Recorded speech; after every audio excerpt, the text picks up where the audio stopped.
समोर ठेवून वाचला तर लक्षात येईल की आम्ही सर्व साधक मंडळी आहोत. आम्ही देखील नाम घेतो, सिद्ध देखील नाम घेतो.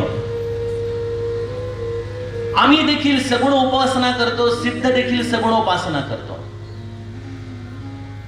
जर तुम्ही साधक आणि सिद्ध लक्षणाचा समास वाचला तर बरीचशी लक्षणं आपल्याला सारखी दिसतात, परंतु एकच लक्षण असं आहे जे साधकाला सिद्धापासून वेगळं करतं, आणि ते म्हणजे सिद्ध हा संपूर्ण संशयातीत असतो. संपूर्ण संशयातीत. त्याला कुठल्याही गोष्टीच्या, भगवंताच्या अस्तित्वाविषयी कुठलाही संशय नसतो. आणि या उलट साधक हा कधी संशयातीत तर कधी संशयामध्ये, कधी इकडं तर कधी तिकडं, अशी त्याच्या मनाची सतत घालमेल चाललेली असते. एवढाच फरक आहे. ज्याने मुळापासून ही संशयाचं मूळच तोडून टाकलं, त्याच्या जीवनामध्ये त्याला सिद्धावस्था दूर नाही. पूज्य मोरारी बापू म्हणतात, आम्ही सर्वच जण सिद्ध आहोत. गरज आहे शुद्ध होण्याची. आम्हाला शुद्ध व्हायला पाहिजे. आणि ही जी 14 स्थानांची शुद्धी आपल्याला सांगत आहे, ती साधकातून सिद्धावस्थेकडे जाण्याची एक प्रकारे कृती आहे. आम्ही आतमध्ये शुद्ध व्हायला पाहिजे.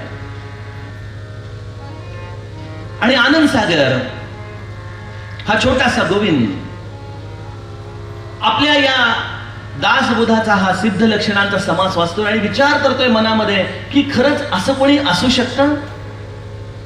असं कोणी असू शकतं का? या साधकाची ही लक्षणं जर आपण वाचतोय, सिद्धाची लक्षणं वाचतोय, परंतु असा सिद्ध आपल्याला बघायला मिळू शकेल का? असा सिद्ध अनुभवायला मिळू शकेल का? आणि मनामध्ये ही घालमेल चालू असताना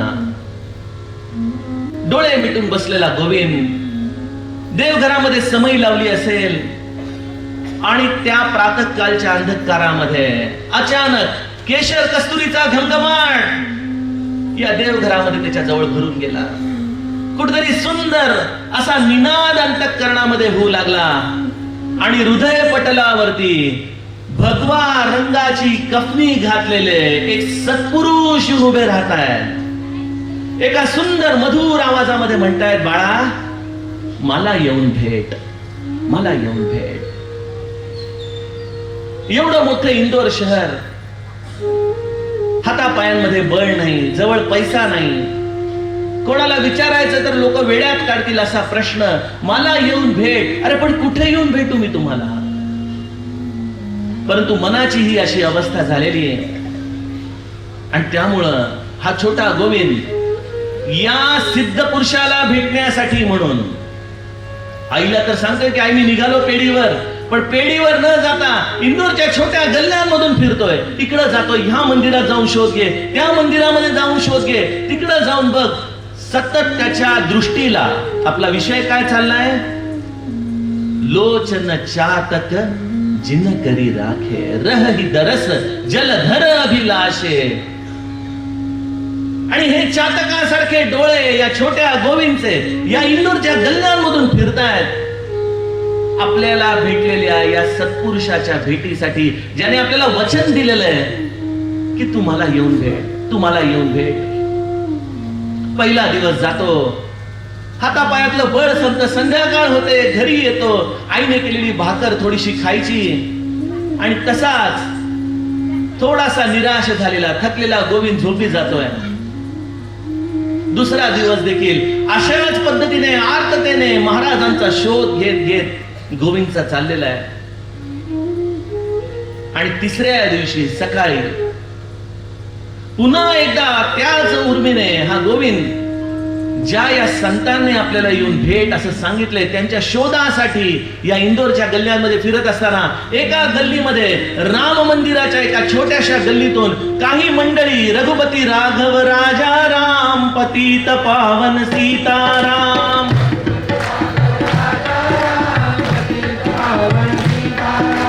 रघुपती राघव राजा राम पतित पावन सीताराम,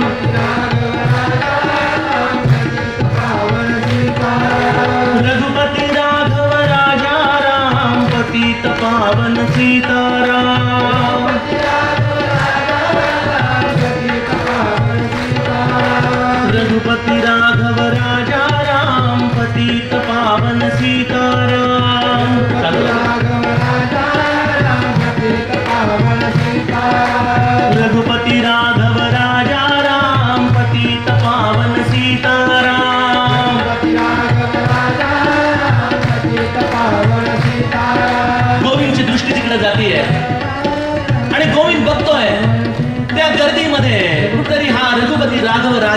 गजर चाललेला आहे. लोक या गजरामध्ये कोणीतरी मध्यवर्ती उभं आहे. ती छोटीशी गल्ली बाहेर येते, रस्ता मोठा होतो आणि लोकांची गर्दी बाजूला हटते. आणि गर्दीच्या या मधोमध कोण उभा आहे? तर तेच ज्यांनी आपल्याला या हृदय पटलावरती येऊन सांगितलं की बाळा मला येऊन भेट, मला येऊन भेट. गोविंदची तर दृष्टी त्यांच्याकडे खेळली आणि गरज होती. ज्यांनी आपल्याला हा दृष्टांत दिला त्यांनी ओळख दाखवण्याची. सजनो, बऱ्याचदा शब्दाच्या आधाराने सांगावं लागत नाही. महाराज मध्ये आहेत, छोटासा गोविंद 11 वर्षाचा समोर उभा आहे आणि त्याची दृष्टी महाराजांच्याकडे जातीये आणि आतून आर्तपणे धावा होतोय की स्वामी आपणच मला बोलवलं ना, आपणच मला बोलवलं ना. लोकांचा गजर चाललेला आहे.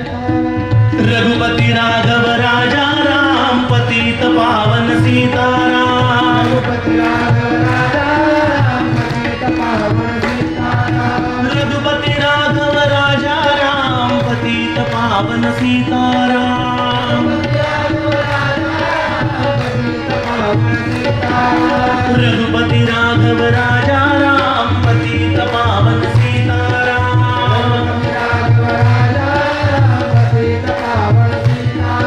आणि मग स्वामींची दृष्टी आहे या छोट्याशा गोविंदकडे जातीये. आणि बऱ्याचदा शब्दांच्या आधाराने जे माणसाला सांगता येत नाही ते केवळ डोळ्यांच्या आधाराने सांगता येतात.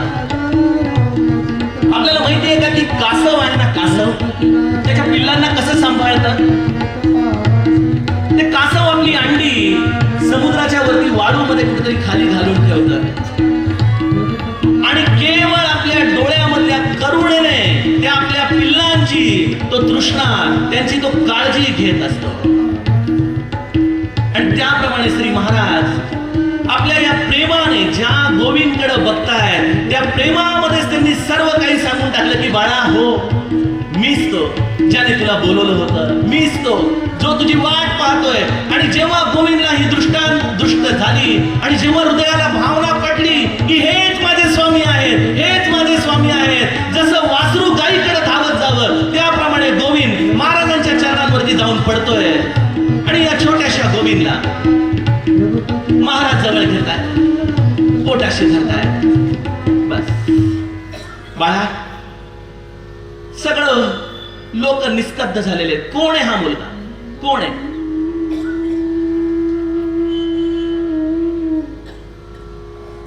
बरेचदा आपण बघतो संतांच्या जवळ लोक येतात, आपण गर्दी असते म्हणून लोकांना म्हणतो थोडा लवकर चला, बाजूला व्हा, बाजूला व्हा, बाजूला व्हा. पण त्याचं आणि महाराजांचं काय नातं आहे हे तिथल्या माणसाला कित्येकदा कळत नसतं. त्याला का बोलवले महाराजांनी हे देखील त्याला कळत नसतं. त्याची वेदना जाणण्या इतके आम्ही संवेदनशील नसतो. त्यामुळे माझी सगळ्यांना हात जोडून नेहमी विनवणी असते, आपल्या इथं तर तसं होत नाही, परंतु जी जी देवस्थानं आहेत जिथं आलेल्या भक्ताला खरोखर रेटून बाहेर ढकललं जातं की बाहेर हो, बाहेर हो. ठीक आहे, गर्दी आहे, व्यवहार आहे, करायला पाहिजे, परंतु त्याच्या अंतःकरणाची जी व्यथा आहे ती आपल्याला कळत नाही. ज्यांनी त्याला बोलवलेलं आहे त्याचं आणि त्याचं हे नातं असतं. त्यामध्ये आपण केवळ माऊली पुढं व्हा एवढं म्हणू शकतो. अंतःकरणाचा जेव्हा अनुताप असतो ना तेव्हाच नेत्राचे असे चातक होतात सज्जन.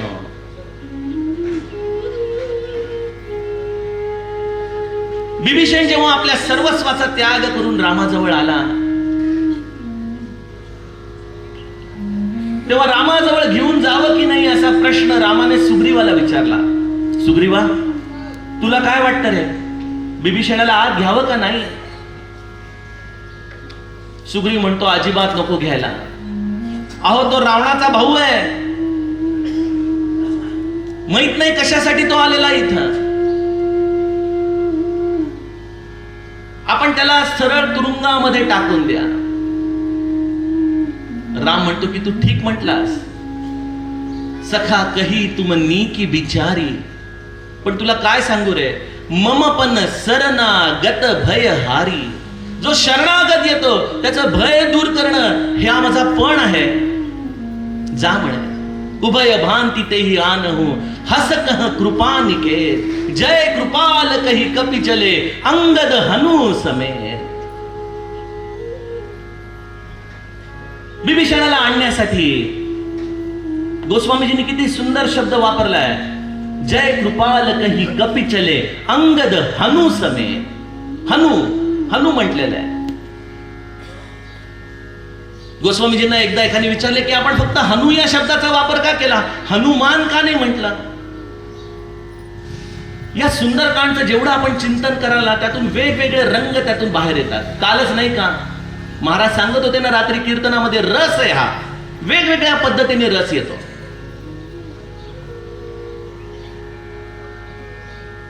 या रसाचं गणित असं आहे की हनुमंत खरं तर विभीषणाला रामापर्यंत आणण्याचं कार्य हनुमंताने केलेलं आहे. हनुमंताने जाऊन पत्ता दिला. गमतीने मी असं म्हणतो की विभीषण आणि हनुमानाची भेट झाली तेव्हा दोघांमध्ये एक कॉन्ट्रॅक्ट झाला. काय कॉन्ट्रॅक्ट? की तू मला आईचा पत्ता सांग, मी तुला बापाचा पत्ता सांगतो. त्याप्रमाणे विभीषणाने हनुमानाला सीतेचा पत्ता दिला आणि हनुमंताने विभीषणाला रामाचा पत्ता दिलाय. आणि त्याप्रमाणे विभीषण खरं तर आलाय रामाजवळ, परंतु हनुमंत एक शब्द देखील बोलायला तयार नाही रामाजवळ की मी विभीषणाला सांगितलं बरं का आपल्या जवळ यायला. आपल्यापैकी जर असं कोणी केलं असतं तर काय म्हणाले असते, अहो मीच बोलवलं होतं त्याला. बरोबर आहे, येणारच तो, मी सांगितलं होतं त्याला यायला. त्यामुळे गोस्वामीजी म्हणतात की ज्याला आपल्या कर्तेपणाचा मान नाही असा मान निघून गेला म्हणून केवळ हनू राहिला, तो हनू विभीषणाला आणायला चाललाय. छोट्या छोट्या गोष्टी असतात परंतु त्यामध्ये संतांना त्याच्या मागचा भाव काय सांगायचा आहे. असा मान निघून गेलेला हनुमान विभीषणाला घेऊन येतो. विभीषण असा येतोय, मध्ये राम बसलेला आहे. जरी तो वनवासी असला तरी तो वनाचा राजा आहे, सिंहासनावरती बसलेला आहे. माग लक्ष्मण उभा आहे, उजव्या हाताला सुग्रीव आहे, नलनील आहे, जामवंत बसलेला आहे आणि समोरून विभीषण चालत येतोय. आता विभीषणाच्या दृष्टीतून जो राम दिसलाय तो त्यांच्यापैकी इतर कोणालाही त्या रामाचं दर्शन झालेलं नाही, इतर कोणालाही झालेलं नाही. रामाला त्याने बघितलेलं आहे. भुज प्रलंब कंजारुन लोचन. रामाचे हे अत्यंत सुंदर भुज, त्याचं हे निळं निळं सुंदर रूप, त्याच्याकडे विभीषण बघतच बसतोय, बघतच बसतोय. रहे हु ठठुकी एक टक पल रोकी. पापण्या देखील हलण्याच्या बंद झालेल्या आहेत विभीषणाचा. विभीषण असं रामाकडे बघतोय.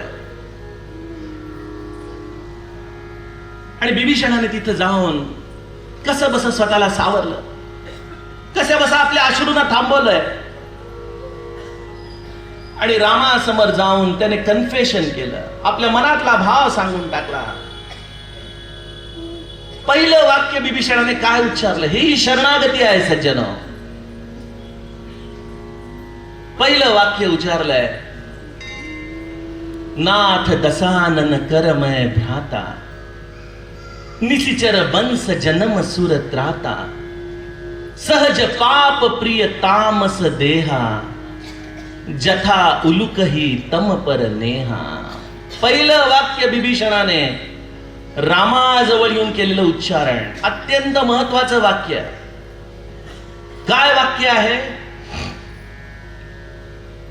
समजा आपण विभीषण आहात आणि आपण रामाजवळ गेला. मी माझी भूमिका सांगतो. मी जाऊन म्हणेल, रामा मी रावणाचा भाऊ आहे, काळजी करू नको, माझ्याकडे सगळी युद्धनीती आहे त्याची. कुठून लंकेश शिरायचं मी सांगतो, कुठं शत्रू जास्त आहेत सांगतो, मी तुला युद्ध जिंकायला मदत करून देतो. हे सगळं कदाचित आम्ही जीव भूमिकेतून रामाला सांगितलं असतं, परंतु राम हा प्रभावाने प्रसन्न होत नाही, राम हा केवळ स्वभावाने प्रसन्न होतो. बघा, तुमचा स्वभाव काय आहे? अहो, तुम्ही रामावरती, भगवंतावरती, सत्पुरुषांवरती प्रभाव पाडता आणि सत्पुरुष हे प्रभावाच्या खाली येत नाहीत, ते केवळ तुमचा स्वभाव बघत असतात आणि त्या स्वभावावरती सत्पुरुष प्रसन्न होत असतात, त्या स्वभावावरती त्यांचं प्रेम असतं. प्रल्हाद महाराजांच्याकडं ती एक जनाबाई नावाची भाजीवाली यायची बघा, माळी छोटीशी. आता काय तिचा प्रभाव असणार खरं, पण बाईचा स्वभाव तर बघा. दररोज इथं खेरड्याला महाराज बसलेले असायचे आणि भाजी विकायला जाताना आपली मोळी मंदिरासमोर आणून म्हणायची, महाराज भाजीला हात लावा, महाराज आपण भाजीला हात लावाल ना तर माझी गुजराण व्यवस्थित होते बरं. आणि महाराज देखील या सहज स्वभावाने अत्यंत प्रसन्न व्हायचे, हात लावायचे. ती काही भाजी महाराजांच्या समोर काढून ठेवायची, महाराज तिला त्याचे पैसे देखील द्यायचे. असा नियमाने कितीतरी दिवस हा चाललेला आणि एक दिवशी ती आली नाही. 2-3 दिवस गेले, ती आली नाही.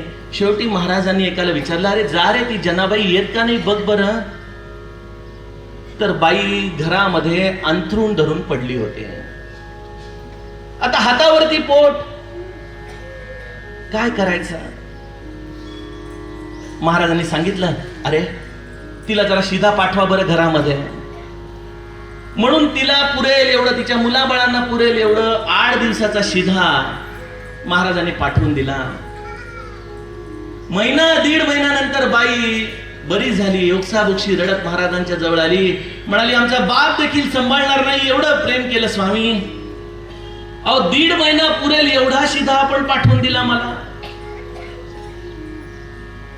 ज्या माणसाने शिधा नेऊन दिला होता त्याने खरं तर थोडीशी व्यावहारिक गोष्ट मध्ये आणली. त्याने केवळ 8 दिवसाचा शिधा पाठवून दिला होता. पण गंमत अशी आहे की ज्याच्या स्वभावावरती संत प्रेम करतात, ज्याच्या स्वभावावरती संत प्रसन्न होतात, त्यामुळे ती जनाबाई जिला जेवढा शिधा महाराजांनी 8 दिवसासाठी दिला, ती संपूर्ण बरी होस तर तो शिधा पुरतच गेलेला आहे तिला. आमच्या तुकाराम महाराजांना देहूला देखील अशीच अवस्था झाली होती. स्वतः वाणी व्यवसाय, पण वाणी व्यवसायामध्ये सगळं नुकसान झालेलं, सगळं दुकान बसून गेलं. परंतु आपली वीणा घेऊन असताना कोणीतरी म्हातारी दिसायची, काठी टेकत चाललीये. म्हणायची, आजी कुठे चाललीये? अरे जरा वाण्याकडून तेल आणायला चालले रे. अगं माझी तू कशाला जाते, तू बस इथं, मी आणतो. असं म्हणून तिचं तेलाचं घेऊन जायचं बुधलं, त्याच्यामध्ये तेल भरून आणायचं आणि ती आजी 4 आणे देऊन जेवढं तेल आणायची तेवढं तिला महिनाभर पुरायचं. महिनाभर. बघता बघता अख्ख्या देहूमध्ये ही वार्ता झाली की तुकारामांचा ज्याला हात लागतो ती वस्तू कधीच संपत नाही, कधीच संपत नाही. संत स्वभावावरती प्रसन्न होतात आणि त्यामुळे राम विभीषणाच्या स्वभावावरती प्रसन्न झाला, त्याच्या प्रभावावरती नाही. कारण त्याने स्वभावाने काय सांगितलं, नाथ दसानन करमय भ्राता. रामा, मी तुझा शत्रू आहे ना रावण, त्याचा भाऊ आहे बर का.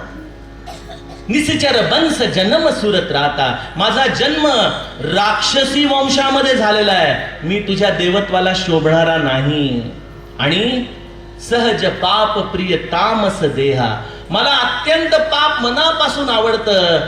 जसं घुबडाला रात्र प्रिय आहे त्याप्रमाणे मला पाप करायला आवडतं, असा मी आहे. परंतु सरन सुजसु श्रवण सुजसु प्रभु आयहु. प्रभु भंजन भवबीर. त्राही त्राही रति हरन सरन सुखद रघुबीर. मी हे सगळं तुला माझं जे आहे या परिस्थिती सांगतो, परंतु मी श्रवण करून आलेलो आहे, श्रवण केलेलं आहे. कोणाकडून श्रवण केलं ते सांगितलेलं नाही, पण रामाला कळतंय की ज्याच्यामुळे याची क्रिया पालटली तो श्रवणाचा कोणीतरी मोठा अधिकारीच असणार. ज्याने त्याला सांगितलं माझा पत्ता, तो माझ्या हनुमंताशिवाय दुसरा कोणी नसणार. त्यामुळे या विभीषणाची क्रिया पालटली बघा लगेच.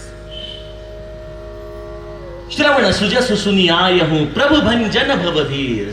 त्राही त्राही रति हरन सरन सुखद रघुबीर. आणि मग विभीषण असं काही करत दंडवत देखा तुरत उठे प्रभु कृपा निकेता. राम लगेच उठतोय आणि काय करावं, विभीषणाला थेट त्याने मिठी मारलेली आहे. काय पात्रता होती विभीषणाची? राक्षसी वंशामधला, पाप प्रिय, परंतु मी जसा आहे तसा तुला शरण आलोय आणि मी ऐकलंय की तू शरणागताचं भय हरण करणारा आहेस, म्हणून मी तुला शरण आलेलो आहे. विभीषणाला मिठी मारली, ज्याची कुठल्याही पद्धतीची पारमार्थिक पात्रता कदाचित नव्हती, परंतु माझा गोविंद मात्र दासबोधाच्या मुमुक्षत्वाने आपलं हृदय तप्त करून महाराजांच्या जवळ आला होता. आणि महाराजांनी देखील लहान समजून देखील त्याला दूर केलं नाही. आजूबाजूची लोक म्हणतात, अहो हा महाराज कोण मुलगा आहे, अरे बाजूला हो बाळा, बाजूला हो, महाराजांच्या डोक्या पायावरती डोकं ठेवू नको इतक्या वेळ, हो बाजूला. महाराज म्हणतात, थांबा, तुम्हाला कोण आले हे कळणार नाही. आणि महाराजांनी लेकराला जवळ घेतलं, त्याच्या डोक्यावरून हात फिरवलाय, पाठीवरून हात फिरवलाय. आणि इथं अनेक लोक आहेत प्रल्हाद महाराजांची, ज्यांना देहाने सोबत मिळाली, सत्संगती मिळाली. मला सांगा, संतांनी कधीही कोणाला जड उपनिषद वाचायला सांगितली का? कुठला जड ग्रंथ वाच म्हणून सांगितलं का? काय असेल पहिलं वाक्य श्री महाराजांचं या छोट्याशा गोविंदच्या बाबतीमध्ये? महाराजांनी पाठीवरून हात फिरवला आणि पहिलं वाक्य त्याला विचारलं, बाळा जेवलास का रे तू? जेवलास? ज्याला समोरच्या जीवाची संवेदनशीलता कळते तो संत असतो बघा.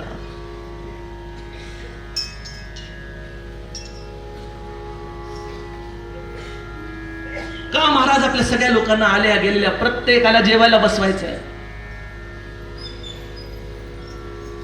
एकच, कारण ती आत्मीयता, त्या हृदयाची असलेली ओढ ही मनुष्याच्या पोटातून जाते. आणि जोपर्यंत पोट शांत होत नाही तोपर्यंत परमार्थ हा श्रवण केला जाऊ शकत नाही. त्यामुळे आलेल्या गेलेल्यावरती कुठल्याही प्रकारची पात्रता न बघता त्याला भरपेट जेवायला घालायचं आणि मग रामनामाचं त्याला थोडस प्रेम, मधाचं बोट चाखवल्यासारखं द्यायचं. ही या संतांनी केलेली आपल्या जीवनामधली सगळ्यात मोठी किमया. आणि आनंद सागरांचा या गोविंद मधून हे जे पहिलं परिवर्तन झालं ते या संतांच्या शब्दामधून झालं. दुसऱ्या दिवशी आपल्या आई बरोबर गोविंद पुन्हा महाराजांच्या दर्शनाला येतोय.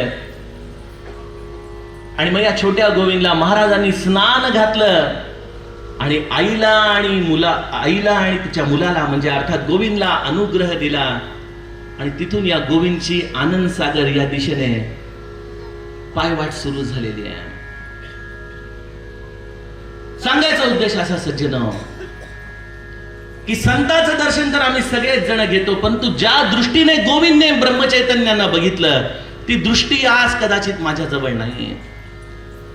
त्यामुळे आम्हाला या चातकासारखी अजून ही दृष्टी आपल्या अंतःकरणात निर्माण करण्यासाठी जो अनुताप हवा आहे, जे जीवनामध्ये विचार मंथन करायला हवं आहे, त्या विचार मंथनाच्या अभावी आमची ही दृष्टी अजूनही या विषयांमधल्या इतर गोष्टींना जास्त महत्व देते. परंतु जो मला खऱ्या अर्थाने माझ्या जीवनाचं सोनं करू शकेल अशा संताकडे आम्ही त्या आत्मीयतेने अजूनही पाहू शकत नाही. वाल्मिकी ऋषी भगवंताला त्याच्या निवासाचं तिसरं स्थान सांगू लागतात. रामा, ज्याचं श्रवण, ज्याचे नेत्र अशा पद्धतीचे आहेत त्याच्या हृदयात तू राहा. आणि तिसरं स्थान रामा ऐक, जस तुम्हार मानस बिमल हंसिनी जिव्हा जासू. ज्याचे जीभ ही अखंड तुझ्या गुणसमूहाचं सेवन करते, अशा मुक्ता हल गुण गण चुनई राम बसहु ही जासू. रामाची जिव्हा अखंड तुझ्या यशाचं, तुझ्या गुणाचंच वर्णन करत असते. रमा, अशा व्यक्तीच्या हृदयामध्ये तू राहा.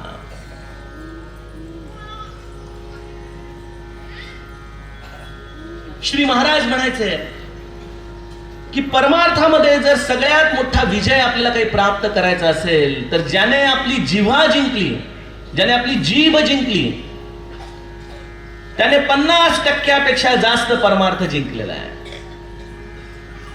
जिभेची 2 कामं आहेत बघा सज्जनो. एक आहे भोजन करणं, रसना स्वाद घेणं, आणि दुसरं या जिभेचं काम आहे ते म्हणजे अखंड शब्दांची निर्मिती करणं. दासबोधामध्ये शब्दाचा वाहक कोण आहे? पंचमहाभूतांपैकी आकाश आहे. कारण या आकाश जसं अमर्याद आहे तसं मनुष्याच्या या शब्दांना देखील मर्यादा नाही. अनंत वाचाळ बरळती बरळ. अखंड शब्दांचं चिंतन चालू आहे, अखंड शब्द निर्माण होत आहेत, आणि आकाश त्यामुळे एवढं व्यापक आहे की ते या शब्दांना आपल्या कवेमध्ये घेऊ शकेल. एवढे शब्द या जिभेच्या आधाराने निर्माण होत असतात. बघा, या विश्वामध्ये प्रत्येक जीव बोलतोय. आपली तेवढी संवेदनशीलता नाही. एखादा कावळा काहीतरी बोलतोय, आपल्याला त्याची भाषा कळत नाही. एखादी चिमणी, एखादा पक्षी, अहो मुंगीच्या पायामध्ये बांधलेला घुंगरू देखील ज्याला ऐकू येऊ शकतो, असा हा भगवंत या प्रत्येक नादाला ऐकत असतो. बघा, प्रत्येक नादाला. आणि आमच्यापैकी अनेक जण वेगवेगळ्या शब्दांची अखंड निर्मिती करत असतात.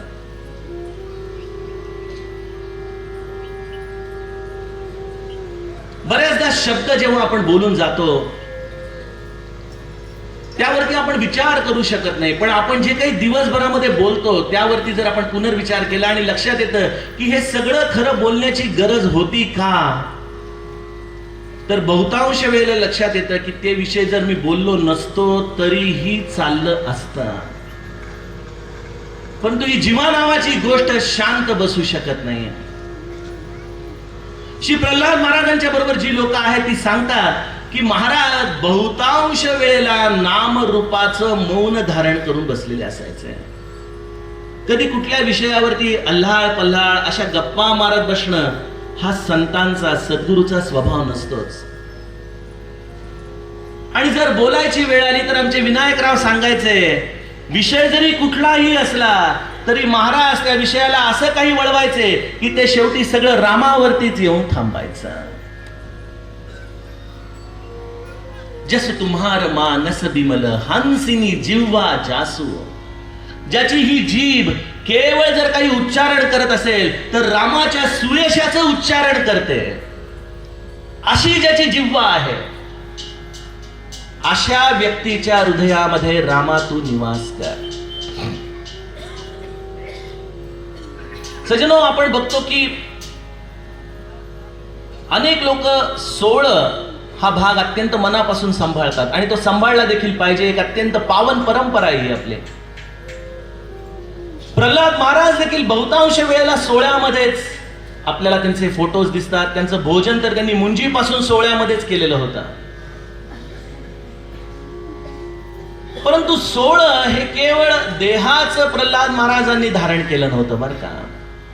सोहळं देखील 3 असतात. एक आहे ते शरीराचं सोहळं, दुसरं आहे ते म्हणजे वाचेचं सोहळं, आणि तिसरं आहे ते म्हणजे मनाचं सोहळं.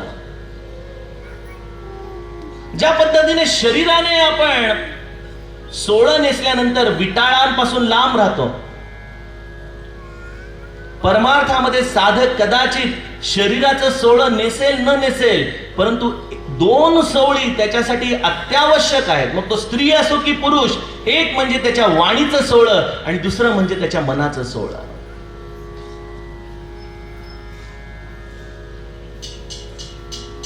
आणि आपण बघा, ज्या पद्धतीने शरीराच्या आधाराने सोहळं नेसल्यानंतर विटाळ सहन करत नाही. जर विटाळ झाला तर पुन्हा स्नान करतो, पुन्हा सोहळं नेसतो, पुन्हा येतो. मला सांगा, या परमार्थाने ज्या वाचेने आम्ही नाम घेतो ते हे या वाचेचं सोहळंच आहे. परंतु त्याच वाचेने इतरांच्या दोषांचं चिंतन करत असताना आम्ही विटाळ करून घेतो, परंतु आम्हाला कधीही या वाणीचा विटाळ झाला आहे असं कधीच वाटत नाही. आणि संत हे तिन्ही सोहळी सांभाळतात, शरीराचं, वाचेचं आणि मनाचं. इतरांची निंदा, इतरांचे दोष याचं चरविचरण करताना वाचेला जो काही आम्हाला आनंद येतो. मी काल म्हणत होतो ना की तिळगुळाची गोडी नामामध्ये आहे, परंतु आमचा बहुतेक चायनीज तिळगुळ असावा. त्यामुळे नामस्मरणापेक्षा देखील आम्हाला जेव्हा इतरांच्या निंदेची, दोषांची चर्चा करायला येते तेव्हा असा काही रचनेला स्वाद येतो मंडळींना. आम्हाला लक्षात येत नाही की आम्ही केवढा मोठा विटाळ करून बसलोय.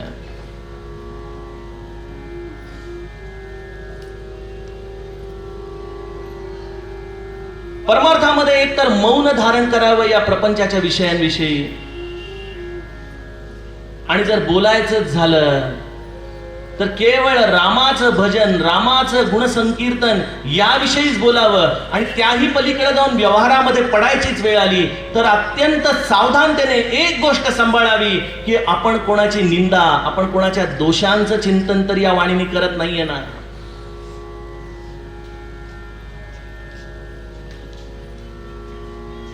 आणि याचं जिथं जागतं उदाहरण आहे हो प्रल्हाद महाराजांचं चरित्र.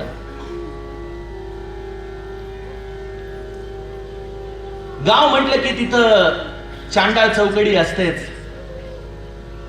साखरखिरड्यामध्ये जेव्हा प्रल्हाद महाराजांना सगळं गाव मानू लागलं तेव्हा काही विरोधक देखील त्यांच्या बाजूनी अपप्रचार करू लागले. कोणी असं मोठं होत असतं जगामध्ये तेव्हा त्याचे पाय खेचणारे देखील अनेक लोक असतात. चिकित्सक हवे, विरोध हवा, परंतु तो विरोध व्यक्तिगत नसावा. त्याच्या धोरणांविषयी विरोध असला तर तो मनुष्य त्यावरती विचार करू शकतो. परंतु मनुष्याला एवढं देवत्व दिल्यानंतर त्याचा विरोध करणारी ही मंडळी, आणि त्यांनी काय करावं, एकदा साखरखेरड्यामध्ये एका कीर्तनकाराला त्यांनी धरून आणला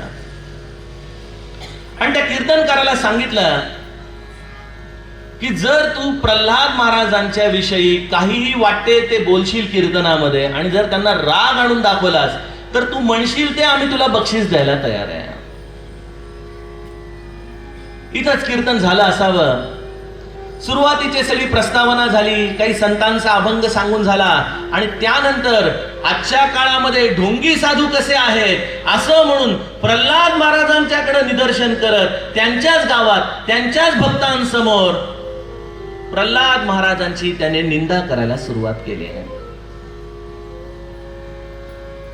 मी कालच कैलाश दादाला म्हणत होतो की महाराजांचं, मोठ्या महाराजांचं चरित्र आणि प्रल्हाद महाराजांच्या चरित्रामध्ये अनेक असे प्रसंग आहेत की जे अगदी जवळून जातात, एकसारखे जातात. महाराजांच्या देखील गोंदवल्याला असाच कीर्तनकार आला जो वाईवरून आला होता आणि ज्याला त्या चांडाळांनी पाठवलं होतं की जा गोंदवल्यामध्ये जाऊन महाराजांची यथेच्छ निंदा कर.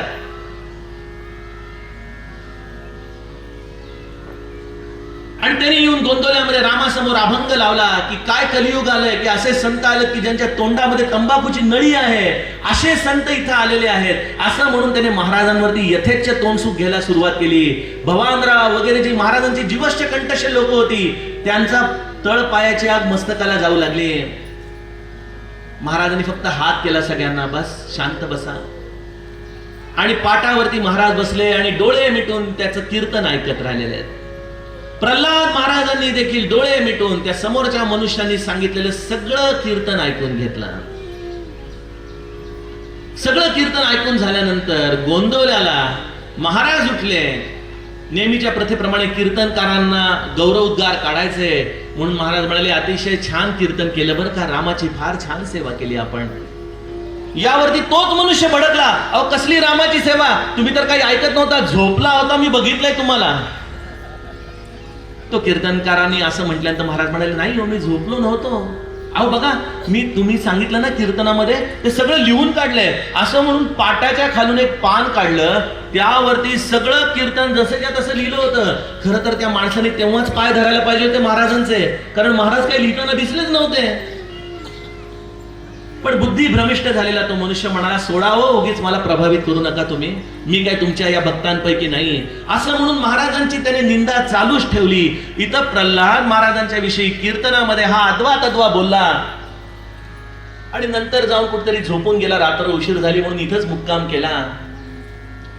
त्याला वाटलं की सकाळी आपण निरोप घ्यायला जावं तेव्हा आपल्याला नक्की प्रल्हाद महाराज काहीतरी तिखट बोलून, काहीतरी संताप व्यक्त करून काहीतरी बोलतील. प्रल्हाद महाराज बसलेले आहे.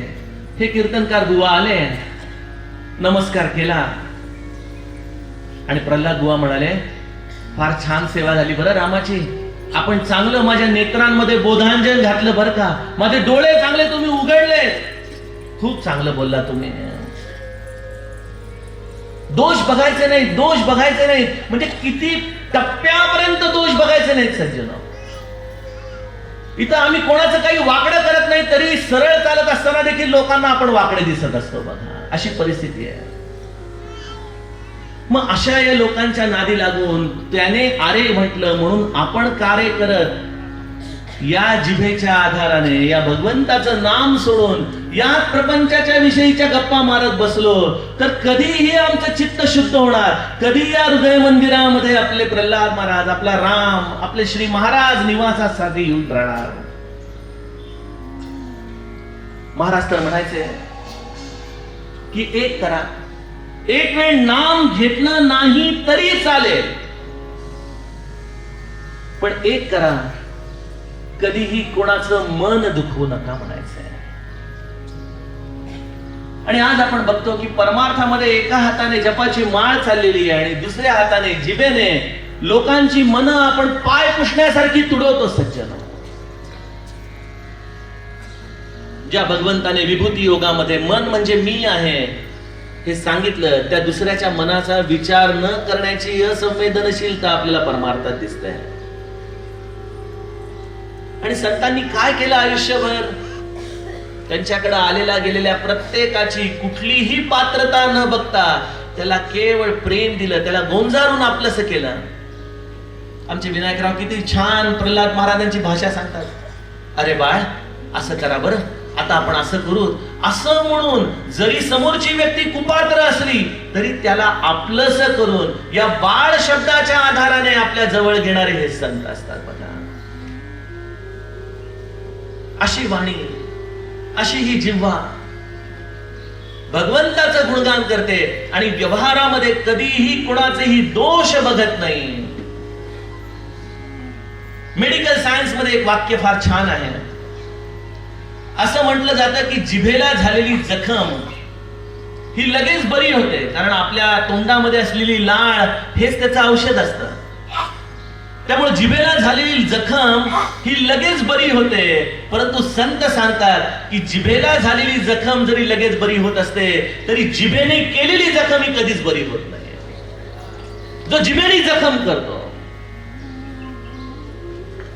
त्यामुळे एक परमार्थामध्ये ज्याला खरंच सद्गुरू आपल्या घरामध्ये यावेत असं वाटतंय, आपल्या हृदय मंदिरामध्ये राहावं असं वाटतंय, त्याने एक गोष्ट मनापासून करावी. आपली वाणी अत्यंत गोड ठेवावी, अत्यंत गोड. वाणी अशी असली पाहिजे की समोरचा मनुष्य त्या वाणीला ऐकण्यासाठी आपल्या जवळ यावा बघा. आपण म्हणालो पण आम्ही व्यवहार कसा करायचा अशाने? संतांनी देखील व्यवहार केला. पूज्य बाबा म्हणायचे, महाराज देखील रट्टे द्यायचे शाब्दिक, परंतु ते रट्टे असे असायचे की त्या शब्दांचा गोडवा असा असायचा की ते रट्टे खावेसे वाटायचे म्हणायला. तोच व्यवहार, तेच शब्द, परंतु बोलण्याची भाषा जर बदलली तर मनुष्याचा व्यवहार न सुटता देखील, त्याचा अंतःकरण न दुखवता देखील व्यवहार करता येतो.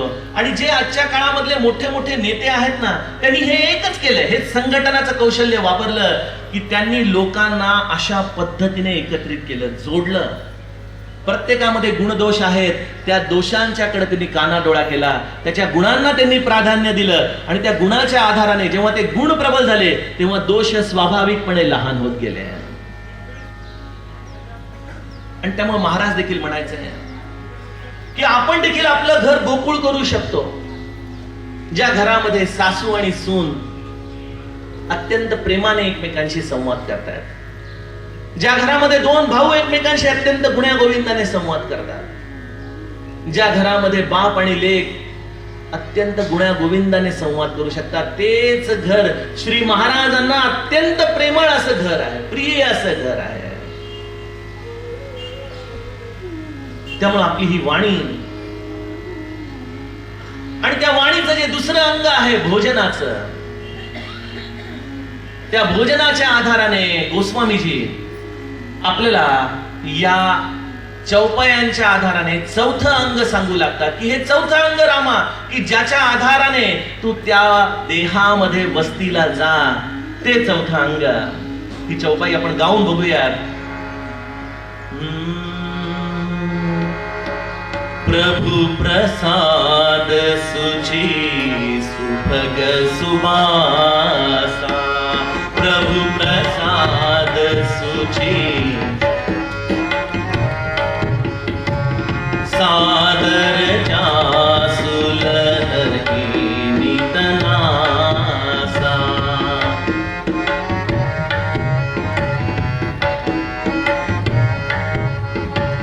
तुमहि निवेदित भोजन करही,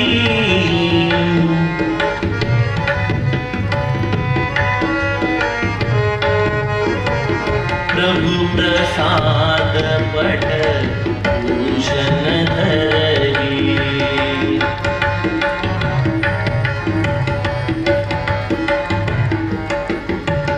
सीसन वहीं सुर द्विज देखे,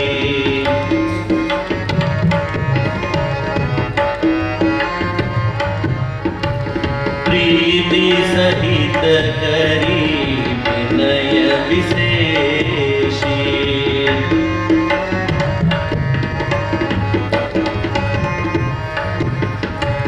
करनित करही राम पद पूजा,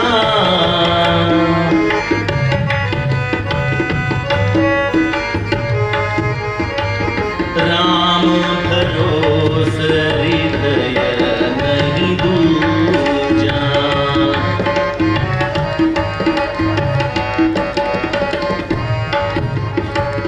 चरण राम तीरथ चली जाहे,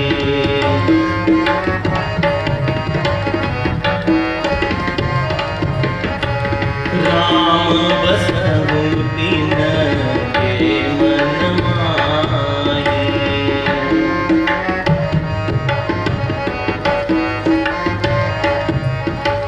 प्रभु प्रसाद सुचि सुभग सुवासा,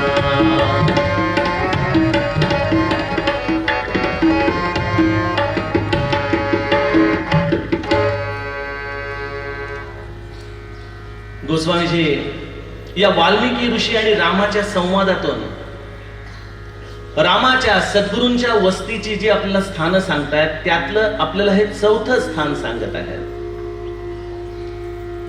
चौथं स्थान आहे सगुण उपासनेचं स्थान. सगुण उपासना हे प्रल्हाद महाराजांचा प्राण आहे बघा जीवनाचा. आपल्या या संपूर्ण ब्रह्मचैतन्य या रामदासी परिवाराची ही त्रिसूत्री आहे. एक नामस्मरण, दुसरं सगुण उपासना आणि तिसरं महत्वाचं आहे अन्नदान. आणि चौथा खांब ज्याविषयी आपण विशेष बोलत नाही, खरं तर ही चतुसूत्री आहे, परंतु त्रिसूत्री समाजामध्ये जास्त प्रसिद्ध असल्यामुळं, प्रचलित असल्यामुळं मी ही त्रिसूत्री सांगितली. परंतु चतुसूत्री आहे त्याचा विचार आपण करून ठेवा की हा चौथा खांब काय आहे. मी आता इथून सांगणार नाही, थोडासा विचार आला आपल्याला देतो. आपण मला दुपारी सांगा की या रामदासी संप्रदायाचा चौथा खांब काय आहे. तर या त्रिसूत्री मधला या सगुण उपासनेचा हा प्रांत वाल्मिकी ऋषींच्या या शब्दांमधून गोस्वामीजी आम्हाला सांगतायत. काय अर्थ आहे बघा. आपल्या मोक्ष प्राप्तीच्या रहस्यामध्ये देखील याच चौपाई ब्रह्मानंद महाराजांनी किती खुबीने सांगितलेल्या आहेत. रामा, माझ्या हातांनी तुझी पूजा घडू दे. माझ्या चरणांनी तुझी प्रदक्षिणा घडू दे, माझ्या डोळ्यांना केवळ तुझी मूर्त दिसू दे, माझी जिव्हा अखंड तुझे नाम घेऊ दे. या अशा पद्धतीने आम्ही सर्व या मोक्ष प्राप्तीच्या रहस्यामधून देखील या ब्रह्मानंद महाराजांनी दिलेली सगुणोपासना समजून घेतोय.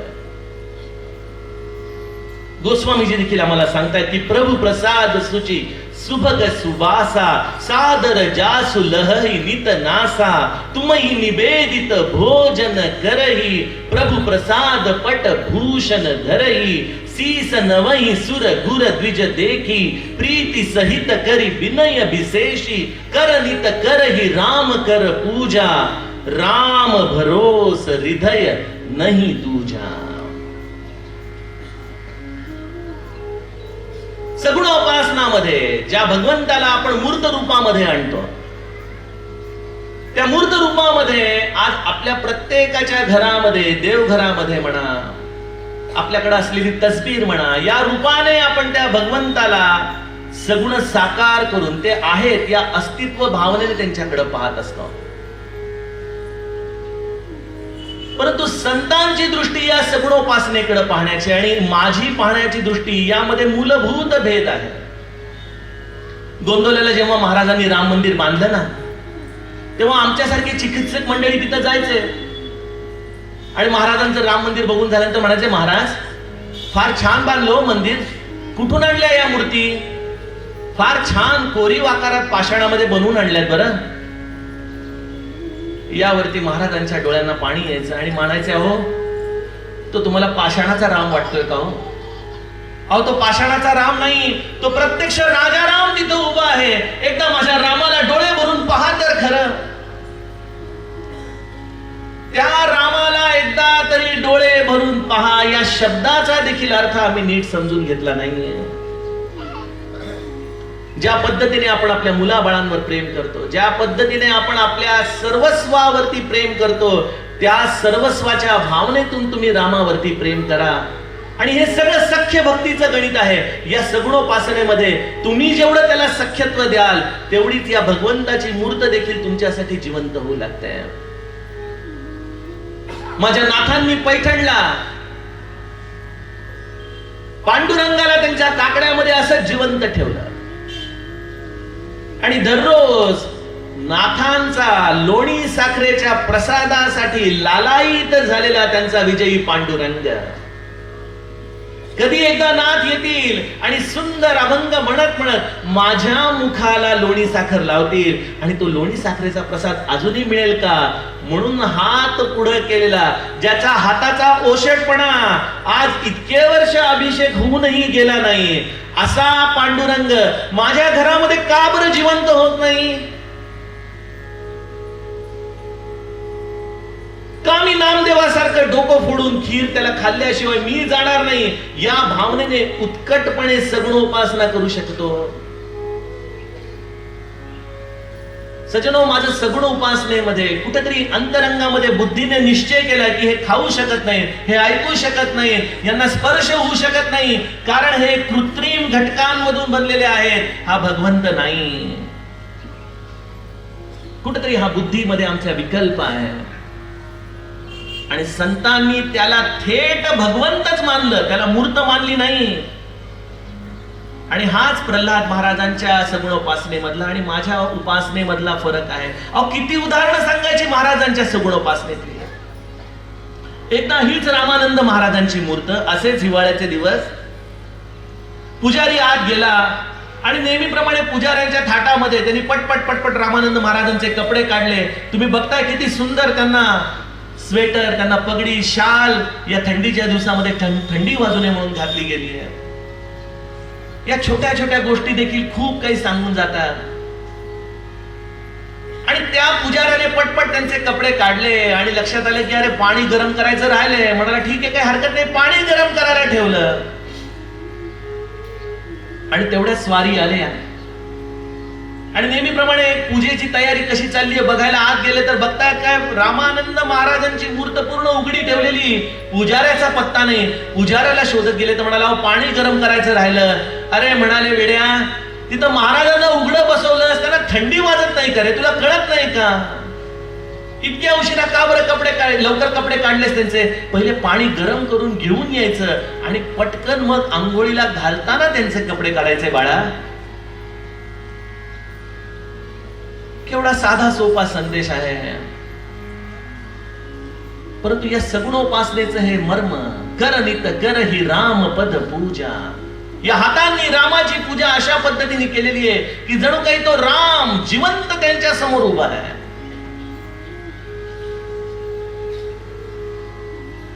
प्रल्हाद महाराज अध्यात्म रामायण देखील असं सांगतात की जणू काही तो राम ऐकतोय. आणि त्यामुळे जालन्याला जेव्हा राम मंदिरामध्ये अध्यात्म रामायण त्यांनी सांगितलं, तेव्हा 9 दिवस एक वानर प्रत्यक्ष हनुमंत ते अध्यात्म रामायण श्रवण करण्यासाठी येऊन बसलेला असायचा.